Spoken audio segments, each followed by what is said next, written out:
prima giornata in compagnia del tempo stabile sulle nostre regioni. Sì, perché domenica sarà davvero un tempo da lupi con tanta pioggia sulle nostre regioni. Ecco il dettaglio intanto del 21 ottobre.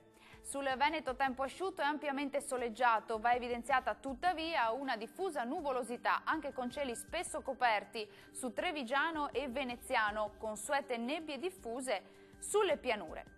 Diamo uno sguardo alle temperature, le massime saranno comprese tra i 15 e i 20 gradi, valori minimi sui 12-15 gradi circa.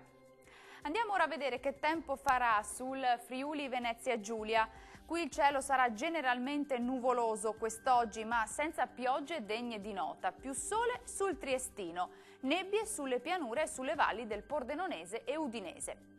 Vediamo anche in questo caso le temperature, le massime saranno comprese tra i 16 e i 20 gradi, minime sui 12-14 gradi circa.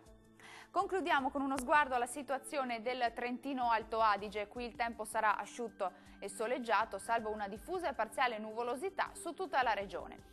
Le temperature massime saranno comprese tra i 22 e i 25 gradi, valori notturni tra 8 e 10 gradi circa. Il mare sarà generalmente calmo, i venti deboli da est lungo le coste e sudorientali al largo. Dal meteo è tutto, arrivederci!